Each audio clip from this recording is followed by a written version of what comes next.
Salut tout le monde, c'est Sam the Bullet Man et aujourd'hui on se retrouve encore pour une vidéo et on va parler donc dans le cas présent de WWE Survivor Series qui aura lieu donc ce week-end. Alors où je ne sais plus, je vais donner ça dans la description. De toute façon c'est pas ce qu'il y a de plus important. Et donc voilà, je vais revenir donc sur la carte qui est pour l'instant pas complète, en tout cas j'espère. Et je tiens aussi à m'excuser de la tardivité de cette vidéo, simplement parce que j'ai travaillé pendant 2 semaines comme un dingue. J'ai pu me reposer qu'hier et donc du coup voilà, c'est pour ça que la vidéo ne sort que aujourd'hui. Au moment où je vous parle, là du coup je vais aller bosser à 10h du matin, il est 9h tout pile, donc j'ai une petite heure pour enregistrer tout ça.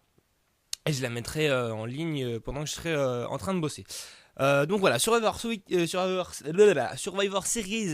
c'est ce week-end et c'est gratuit. Alors profitez-en pour ceux qui ont la force et le courage de se lever à 1h30 du matin pour regarder le show en entier et jusqu'à 5h. Alors faudra pas qu'on se plante, d'ailleurs je me demande si ça a pas décalé maintenant avec l'heure d'hiver. Je sais plus du tout, faudra que je regarde encore, mais je me demande si c'est pas minuit et demi jusqu'à 4h du matin, ce qui m'arrangerait un peu pour gagner une heure de sommeil. Oui, donc du coup, et chose importante, oui, le network est gratuit pour ce mois-ci. Incluant le pay-per-view Survivor Series, donc vous gênez pas pour aller regarder le pay-per-view en live et gratuitement. Moi c'est ce que je vais faire, hein, je vais pas me gêner. Je vais d'ailleurs revenir plus tard sur le fait que le network soit gratuit, je pense pas que ce soit juste cadeau comme ça. Voilà, ça l'intro est faite, je vais maintenant vous parler des matchs. Alors pour l'instant on en a 6 de prévus. Et donc je pense qu'il en manque, malgré le fait qu'on ait des matchs Survivor Series traditionnels. Alors, en pré-show, on va avoir apparemment Fandango, qui va faire son retour après un petit hiatus. Alors je sais pas ce que ça va donner, s'il va toujours être avec son personnage de danseur ou pas. C'est vrai que ce serait dommage de l'abandonner au bout d'un an et demi, surtout quand tu commences avec ça. Donc il sera dans un match, hein, bien sûr, mais on ne sait pas encore contre qui. Alors, faut aussi savoir que apparemment Wade Barrett, enfin Bad News Barrett, pardon, autant pour moi, a annoncé qu'il ferait son retour pendant le pré-show. Alors, est-ce que ce sera dans un match et donc à présent face à Fandango, je sais pas, ou est-ce que ce sera peut-être avec la table des commentateurs, enfin pas Michael Cole et Jerry Lawler, donc je parle de Renee Young et Booker T dans le pré-show, voilà. Est-ce que ce sera avec eux? Je sais pas. Je pense plutôt que ce sera genre sur le ring à annoncer qu'il a des mauvaises nouvelles ou une connerie comme ça, comme il le faisait habituellement avant d'être blessé. Mais voilà, chose à voir. Donc je peux pas te donner de prédiction vu que Fandango, je ne sais pas contre qui, je ne sais pas qui est-ce qu'il affronte. Même si voilà, je pense que si ce n'est pas Bad News Barrett, c'est certainement un jobber, ça va lui permettre de je pense que c'est lui qui gagnera son match, ce qui va lui permettre de remettre un petit peu de punch à son retour dans le roster principal de la WWE. Ensuite, pardon, magnifique, on va avoir un Fatal 4-Way par équipe. Donc 4 équipes qui vont s'affronter pour le titre tag team, qui est donc défendu par Goldust et Stardust, qui affronteront donc le Miz et Damien Mizdow, son cascadeur, Los Matadores et les frères Rouzeau. Alors, on va faire par ordre d'élimination tout simplement. Je pense que Los Matadores ont... non, voilà. Moi j'ai plus de chance, moi, je pense, de devenir champion du monde poids lourd que les Los Matadores de devenir champion par équipe. Voilà, faut pas déconner non plus. Les Usos non plus, parce qu'ils reviennent tout doucement. Ils ont un petit passage à vide dès qu'ils ont perdu leur titre. Et si jamais ils doivent les regagner, ça va se refaire mieux que ça. Voilà. Il n'y a pas eu assez de choses qui ont été faites autour de eux pour ça. Donc je pense que ça va jouer entre Goldust et Stardust. Et le Miz et Damien Mizdow. Alors, faut savoir qu'on commence tout légèrement aussi à ressentir un tout petit bout de tension entre Damien Mizdow et le Miz. Parce qu'il faut savoir que Damien Mizdow, il fait rire les gens. Il fait beaucoup rire les gens parce qu'il reproduit exactement les mouvements que le Miz fait sur le ring. C'est-à-dire que quand le Miz se casse la gueule, Damien Mizdow se casse la gueule du ring exprès. Voilà, il le fait, il simule parce qu'il est cascadeur et ça fait rire énormément les gens. Ce qui le rend encore plus populaire que le Miz. Et récemment, donc, plus particulièrement lors des 2 derniers Raw, on avait le public qui chantait We want Miz Dow. Voilà. Du coup, ce qui avait le don de titiller légèrement le Miz, qui voulait, qui demandait au public s'il voulait vraiment que le Jamie Mizdow rentre, et puis voilà, puis au final, bah, c'est lui qui re-rentrait. Ça l'embête un peu.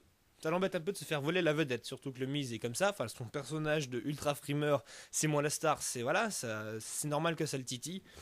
Donc, est-ce que ça va s'amplifier à Survivor Series, ou peut-être mieux, peut-être que c'est eux qui vont gagner les titres et que ça va créer des tensions.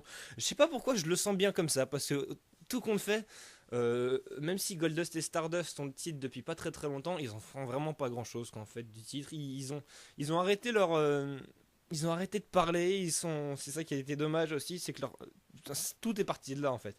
Leur heel turn a été mal branlé. Du coup, leur construction de personnage que tout le monde commençait à apprécier s'est pété la gueule.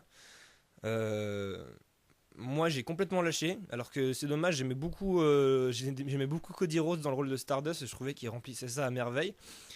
Et donc je trouve ça, ouais, c'est du gâchis. Alors voilà, c'est à voir, est-ce qu'ils vont pas tenter de rattraper le coup et de nous laisser encore Goldust et Stardust champions, ou le Miz et Mizdow, j'en sais rien. Après tout, le Miz et Mizdow, ça peut aussi se péter la gueule sans qu'il y ait le titre. Bon, allez, on va dire ça. On va dire que Goldust et Stardust vont garder les titres. Moi, je pense là-dessus. Ça se joue pas à grand-chose, hein. Voilà, je pense que il y a de quoi aussi le donner au Miz et à Mizdow, mais je pense plus que, ouais, légèrement plus que Goldust et Stardust vont garder leur titre parce qu'ils ont encore ils en ont encore besoin, simplement. Il faut qu'ils continuent les matchs contre d'autres équipes et tout ça. Ensuite, on va avoir AJ Lee contre Nikki Bella.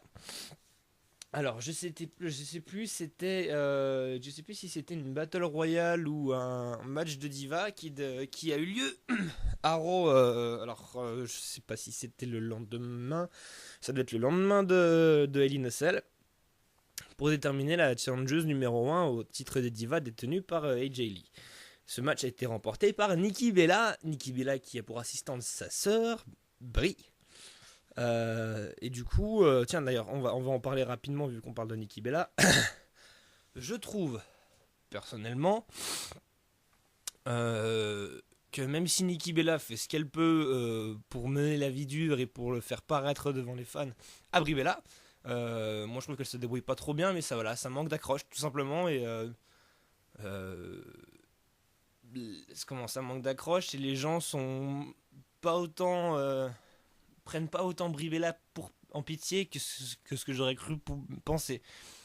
Je sais pas si si j'arrive à m'exprimer correctement, mais je pense que Nikki Bella a pas poussé le truc assez loin en fait. Elle se démerdait bien, mais elle a pas poussé le truc assez loin. Elle a fait des trucs assez cradingues, c'est vrai, mais je veux dire de toute façon, avec les sœurs Bella, de toute manière, hein, il y a un truc qui accroche pas forcément, hein, même quand. Sauf, voilà, le seul moment où on accroche, c'est quand Brie se met à chanter Yes comme Daniel Bryan.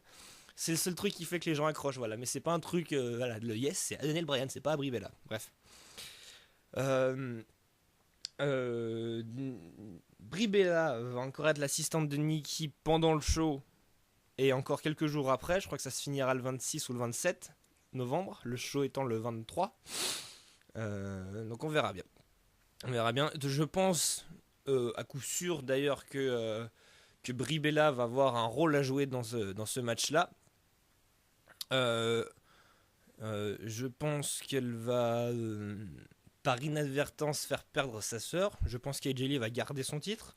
Je vois vraiment pas Nikki Bella championne, sans déconner. Oh là là. Quel coup dur ce serait pour la division Diva d'avoir Nikki Bella championne. Elle est pas mauvaise sur le ring, mais voilà, il y en a d'autres au-dessus d'elle, quoi. Elle ne mérite pas le titre, je suis désolé. C'est ça le problème, la division Diva est tellement mince que en fait les top catcheuses, il y en a vraiment pas beaucoup qui mériteraient d'avoir le titre, hein. Il y a Paige, il y a AJ Lee, Brie à la limite, puis après je sais pas qui on pourrait mettre. Je pense que Natalia, pour le travail qu'elle a fait, catcheuse comment pas, catcheuse, Niveau catch, elle le mériterait. Layla, pareil, pour les mêmes raisons. Mais voilà, les deux seuls qui sont vraiment au top, c'est Paige et AJ Lee qui ont tout ce qu'il faut, au micro et sur le ring. Voilà. Et c'est là où Brie et surtout Nikki pêchent un petit peu. Voilà. Et je parierais plus pour une victoire d'AJ Lee, une rétention des titres. Et je pense, très fortement que Brie Bella va avoir un rôle important à jouer dans ce match-là. Pardon. Voilà, putain, c'est essoufflant de parler pendant un quart d'heure. Hein. Ensuite, de quoi je vais pas vous parler un match Survivor Series. Donc un match par équipe à élimination. Donc qui y en aura deux. Hein, donc il y aura un match de diva. Je vais commencer par celui-là parce que c'est le moins important. Donc qui comprendra donc Alicia Fox, Naomi, Emma, Natalia, qui affronteront Paige, Cameron, Layla et Summer Rae. Alors autant vous dire que ce match, je m'en fous, mais alors d'une puissance. Ça va être du divertissement pur. Je veux dire, déjà en soi le match sert à rien. Si en plus ils font gagner les Diva Hill, les gens ils en auront vraiment rien à foutre quoi. Donc partant de là, ils vont certainement faire gagner Alicia Fox, Naomi, Emma et Natalia. Ça me semble logique. Comment le match va se passer, je m'en fous. Est-ce que ça sert vraiment à grand chose de parler des rivalités entre ces divas? Pas spécialement. Alicia Fox qui s'est séparée, enfin Paige qui s'est séparée d'Alicia Fox, ça s'est fait comme ça, à la va-vite. Naomi qui est toujours en froid avec Cameron, Emma qui est plus ou moins de retour, et Natalia qui enchaîne les emmerdements avec son mari Tyson Kidd qui est de retour, et avec Layla et Summer Rae qui la critiquent ouvertement. Voilà, c'est tout. Ça vole pas très très haut hein, la division Diva, hein. C'est pas une grande nouvelle, hein, mais voilà, fallait en mettre un peu. Fallait mettre un autre match sur Survivor Series. Et puis voilà, fallait que ça se fasse avec des divas. Donc voilà, niveau. Mon intérêt pour ce match est proche du zéro. Voilà, tout simplement. Et je parie très facilement une victoire voilà, des Diva Face. Donc Alicia Fox, Naomi, Emma et Natalia. On va très vite passer à la suite. Qu'est-ce qu'il nous reste Bah tiens, on va parler du match qui m'intéresse le plus. Et dont j'ai grandement vanté les mérites pendant ma review sur l'Euro du 27 octobre. Bray Wyatt contre Dean Ambrose. Alors, j'ai eu exactement ce que je pensais qu'on aurait niveau rivalité par l'autre micro. C'est super intéressant. J'aime beaucoup comment Dean Ambrose surtout gère ça. C'est-à-dire qu'il a, par exemple, à Raw, lundi, il y avait Bray Wyatt qui était sur le ring, et lui, il a parlé, il y a un message vidéo de lui qui était diffusé sur le grand écran, et il disait, oui, moi aussi, je peux faire des tours de magie, un truc qui s'appelle l'enregistrement vidéo, parce que j'ai enregistré cette vidéo plus tôt dans la soirée, et puis à ce moment-là, il y a le noir qui apparaît, puis lui, en vrai, il apparaît de derrière le ring pour sauter sur Bray Wyatt. Et là où ça me plaît, c'est que il se moque pas seulement de Bray Wyatt, il se moque aussi de ce que font toutes les superstars de la WWE depuis des années. Et si on cherche encore à une plus grande échelle, il se moque de ce que fait la WWE en général, quoi. Je veux dire, utiliser ces petits tours magie à la con. Et c'est pour ça que ça m'a fait beaucoup rire, quoi. Et voilà, je m'en lasse pas, J'ai envie de voir, alors pour être tout à fait franc avec vous, j'ai pas envie que la rivalité s'arrête là. J'ai envie de voir Bray Wyatt gagner. Parce que Dean Ambrose voudra sa revanche. Bray Wyatt, d'ailleurs, faut que j'y pense. Faut que je vous le redirai aussi. Mais Bray Wyatt, maintenant, il est tout seul. Il n'y a plus de Wyatt Family, il y a juste Bray Wyatt. Alors, du coup, voilà, c'est vraiment des matchs en un contre un. J'ai envie que ce match ne s'arrête pas, que cette rivalité ne s'arrête pas à Survivor Series. J'ai envie, à un point, là, le taux d'intérêt va être proche de 100 milliards quand. Quand Bray Wyatt, si ça s'enchaîne, si ça continue, on va avoir un Bray Wyatt contre Dean Ambrose à TLC avec un match extrême, un match table, échelle, ça va être un bordel pas possible, et là ça va être génial parce que Dean Ambrose il a grandi dans ce type de fédération là, de fédération de catch extrême, et je pense que voilà, Bray Wyatt c'est plus ou moins la même chose. Durant ces dernières années, enfin ces derniers mois, il nous a montré qu'il était capable de faire des trucs de fou dès qu'il avait des objets en dehors du ring. ça peut donner quelque chose d'énorme. Donc, et je pense, voilà, la WWE a une carte tellement énorme, tellement maîtresse à jouer qu'elle va. Elle a tout intérêt à la jouer sur la longue durée, quoi. Faut pas que ce soit un truc. Bref, un truc voilà, très rapide qu'on met en place pendant un mois, qu'on fait finir à la fin de ce mois et qu'on part sur autre chose après. Ce serait une grosse connerie. J'ai vraiment voilà, c'est pour ça que je pense que Bray Wyatt va gagner son match face à Dean Ambrose et que cette rivalité va continuer. Voilà, je pense avoir fait le tour. Et il nous reste donc le main event, à savoir le traditionnel Survivor Series match. Donc je le répète encore, c'est un match par équipe à élimination. C'est-à-dire qu'on a deux équipes de chaque côté. Là, en l'occurrence, c'est deux équipes de 5 catcheurs. Et il faut éliminer tous les catcheurs de chaque équipe. C'est-à-dire qu'il faut faire un tombé sur chaque adversaire pour pouvoir l'éliminer. Et à la fin, celui ou enfin le ou la personne. Merde, je vais y arriver. Là où les personnes qui restent de l'équipe gagnent. Voilà. Vous verrez pendant le pay-per-view de toute façon. Donc on a deux équipes qui s'affrontent. La team Cena qui est équipée. Alors c'est de la grosse équipe. Hein. Je l'ai vu l'autre jour lundi sur le ring. J'ai fait putain, c'est quand même énorme. John Cena, Dolph Ziggler, le Big Show, Ryback et attention. Alors ça c'était un gros moment. Eric Rowan. Je vais revenir dessus plus tard. Et en phase 2, on aura la Team Authority, dirigée par Seth Rollins, avec Kane, Mark Henry, Luke Harper, qui est nouveau champion intercontinental d'ailleurs, qui a battu Dolph Ziggler à Raw lundi, Rusev, qui a battu, qui lui est nouveau champion des États-Unis parce qu'il a battu Sheamus à SmackDown, je crois, si je dis pas de bêtises. Et voilà, donc si l'autorité, voilà, la stipulation c'est que si l'autorité elle perd, elle aura plus le pouvoir de décision à la WWE. Maintenant, va falloir que, avant de vous parler de mes pensées pour ce match dans sa globalité, faut que je vous dise comment on en est arrivé là. John Cena, bon, John Cena est toujours voilà, le Superman face à l'autorité, ça l'a toujours été, ça le sera toujours. C'est lui qui a les épaules pour porter tout ça. Dolph Ziggler, il a été malmené comme pas possible par l'autorité, et ce depuis qu'il y a eu des rumeurs qu'il joignerait l'équipe Cena. Il a eu des matchs de dingue pendant Raw et à SmackDown, il s'est fait défoncer la gueule et il est toujours là. Le Big Show, il l'a annoncé la semaine dernière. Ryback, en fait c'était plus ou moins sûr, c'était assez bizarre. Voilà. La manière dont Ryback s'est fait, c'était carrément bordélique parce qu'il est revenu avec son gimmick de film mi-mort pour affronter je ne sais plus qui il affrontait le lendemain de Hell in a Cell. C'était un petit peu bizarre. On pensait qu'il devenait face et puis finalement il a fait il a porté une powerbomb à Cena. Enfin c'est pas une prise à Cena la semaine d'après. Du coup on pensait qu'il joignait l'autorité. Et puis finalement, plus ou moins, et puis l'autorité s'est adressée à Ryback, et Ryback a dit qu'il faisait confiance qu'à lui-même, et finalement il a rejoint la Team Cena. Du coup c'est assez bizarre, il a fait un face turn, heel turn, face turn, un truc vraiment bordélique, quoi. Et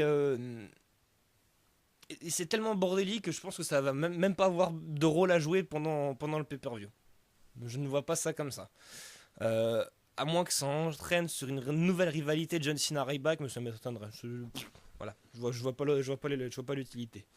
En face, la Team Authority. Donc Seth Rollins, c'est le capitaine, le poulain de l'autorité, donc de Triple H et de Stephanie McMahon.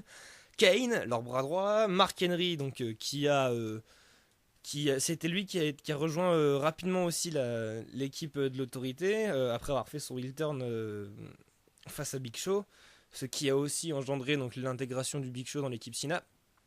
Le Harper, qui est arrivé. Ah oui, oh putain, j'ai oublié. Enfin, non, je vais finir comme ça. Le Harper, qui est arrivé de son plein gré, qui lui a proposé ses services. C'est Rusev qui s'est fait recruter de manière assez discrète. De toute façon, voilà, ça aurait fait bizarre de voir des Américains comme Triple H négocier avec Rusev, voilà, vous connaissez l'histoire. Voilà. Oui, j'ai oublié de parler d'Eric Rowan. Alors ça, c'était une grosse surprise de lundi. Eric Rowan qui est arrivé, alors je sais pas si c'était la semaine dernière ou la semaine d'avant, il est arrivé sur le ring pendant un match en disant elle n'est pas là. Et il est reparti.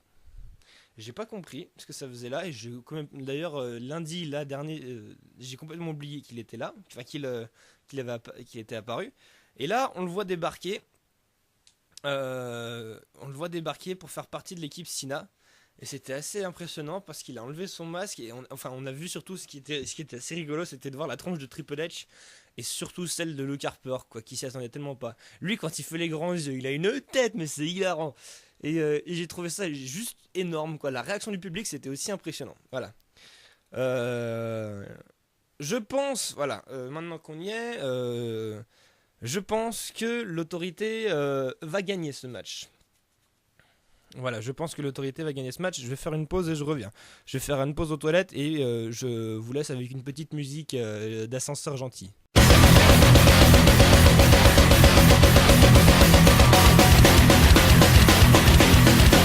Voilà, je pense que l'autorité va gagner. C'est important que ça continue parce que sans ça, voilà, ça laisse Seth Rollins, Kane, Joey Mercury et Jamie Noble sans rien derrière, quoi. Voilà. Ah oui, c'est vrai. Je pense d'ailleurs que voilà, voilà, l'autorité va faire tout ce qu'il faut pour gagner ce match-là, notamment parce que voilà, il y aura du monde en dehors du ring aussi. Il y aura presque, ils sont presque une dizaine au final, hein, avec le couple de l'autorité plus Jamie Noble et Jamie Mercury. Bref, voilà. C'est important que l'autorité reste au pouvoir parce que je ne vois pas ce qui pourrait se passer avec n'importe qui d'autre au final. Bon, moi, voilà, en soi, ce serait une bonne idée, mais j'ai toujours pensé que la WWE avait plus d'intérêt avec un general manager heel au final. C'est important. C'est voilà, ça rend la vie des superstars plus difficile et et bizarrement c'est ce qui fait que les gens accrochent à ça. Tout simplement. Voilà, je pense que ça va encore continuer jusqu'à WrestleMania ou peut-être enfin peut-être pas jusqu'à WrestleMania, mais au moins encore pendant quelques semaines avant que ce soit vraiment mis à mal ou je sais pas.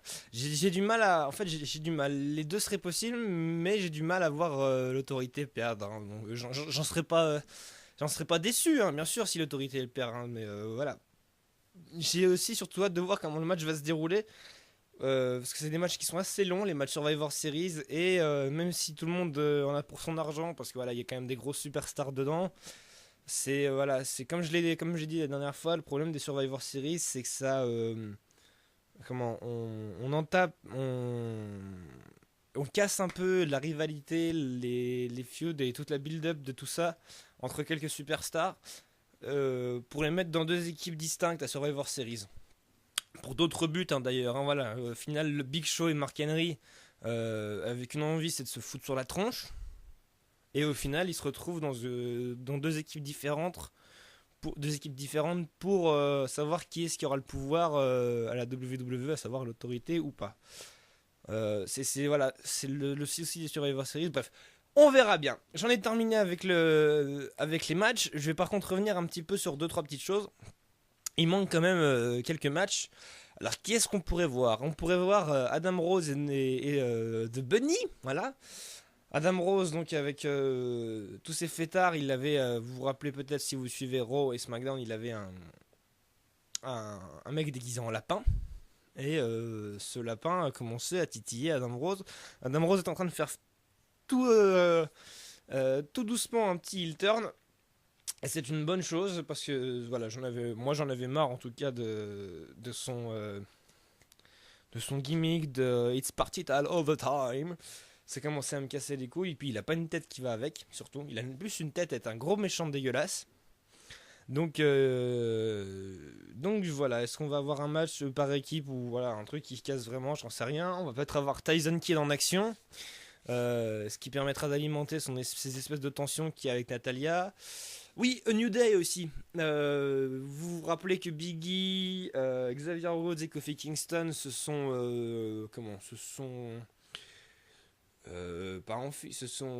pris des vacances, se sont sortis eux-mêmes du roster. C'est Xavier Woods qui les avait alpagués après un match par équipe, je sais plus quel pay-per-view ou quel quoi. Et du coup là il y a des promos pour leur retour. Un truc qui s'appelle A New Day, un nouveau jour quoi, où ils sont en train de chanter avec une espèce de chorale, un gospel. Et alors, est-ce que ça arrivera sur Survivor Series? Bon, ça m'étonnerait quand même. Je vois plutôt ça arriver lundi prochain. En général, c'est ça. C'est comme je le dis, lundi, le lendemain de pay-per-view, t'as toujours des trucs nouveaux qui arrivent, voilà, des nouveaux éléments qui sont mis en avant. Et je vois plutôt ça arriver lundi. Ah oui, aussi, on a eu durant les dernières semaines, on a eu une seule promo, d'ailleurs, d'une superstar mystérieuse avec des yeux de partout. Alors, je ne sais pas qui c'est. J'ai cherché un petit peu, je regardais qui est-ce que ça pouvait être et j'avais vraiment aucune idée. Mais voilà, je pense que c'est pareil, il y a pas assez de promos voilà, pour que ça arrive là comme ça. Les gens ont complètement oublié que c'était là. Donc oui, à voir, parce que c'est vrai qu'il y a quand même déjà pas mal de monde, hein. Sans rire, il y a déjà une dizaine de superstars pour un match, il y a 8 divas de l'autre, 8 autres superstars pour le match par équipe, donc ça fait quand même déjà pas mal de monde. Il reste, je crois que tout le monde a plus ou moins son moment ici, tous les champions, tous les titres, enfin sauf bien sûr Brock Lesnar, again. Donc voilà, ah oui, il faut aussi que je vous parle des blessures des superstars. On a donc deux blessés, on a Daniel Bryan, on a Roman Reigns. Randy Orton, alors ça c'est sacrément dommage parce que Randy Orton était en train de faire son face turn face à l'autorité. Il s'est blessé, c'est l'autorité qui l'a blessé, bien sûr volontairement, hein, parce qu'on se blesse pas volontairement. Qui l'a blessé, du coup il devait faire certainement partie du match Survivor Series et ce sera pas le cas. Donc c'est sacrément dommage. Sheamus, pareil, pour les mêmes raisons. Sauf que voilà, lui en plus il a un titre US à récupérer. Il était en train de revenir sur le devant de la scène et c'était la chance pour lui de réintégrer voilà, un truc populaire, donc l'équipe de Cena. Et du coup, il s'est blessé à Raw lundi dernier. Donc lui, il pourra vraiment pas faire partie du show. Wade Barrett aussi, du coup, qui est blessé, mais bon, lui, j'en ai parlé auparavant, il devrait revenir. Et voilà. Toutes ces superstars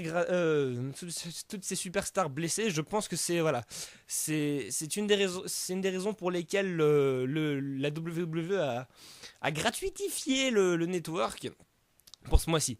Parce que voilà, au final, il n'y a pas beaucoup de gens qui vont avoir envie de payer pour regarder un show dans lequel il y a pas de grosse tête d'affiche, hein, parce que là, il faut se dire que voilà, Daniel Bryan, Roman Reigns, Randy Orton, ça fait quand même des gros noms.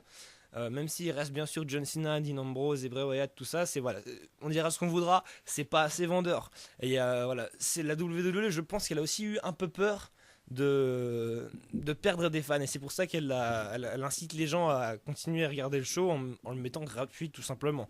Bon, je pense pas que ça arrivera tout le temps, hein, faut pas se leurrer. Se trouve, ils vont peut-être le faire chaque année pour les Survivor Series, pourquoi pas, après tout, ce serait une bonne idée. Mais voilà, je pense que c'est pas dans un but commercial, mais c'est voilà, ils le font pas de gaieté de cœur, voilà, ils le font pas comme ça cadeau. Il y a une raison et je pense que c'est la principale. Alors, les blessures des superstars ont aussi entraîné d'ailleurs des manœuvres assez désespérées de la part de la WWE. Je pense que le fait qu'Eric Rowan revienne au dernier moment, c'était pas prévu du tout. Ils ont fait ça à la One Again. Bon, moi, bien sûr, ça a marché, hein, ça a eu l'effet que ça a eu un super effet, tant mieux. Mais bon, voilà, je pense aussi que c'est une manœuvre désespérée. Et le face turn de Ryback aussi en est une. Je pense, de manœuvre désespérée. Ça a été tellement bordélique, je pense pas que c'était prévu, en tout cas peut-être pas comme ça.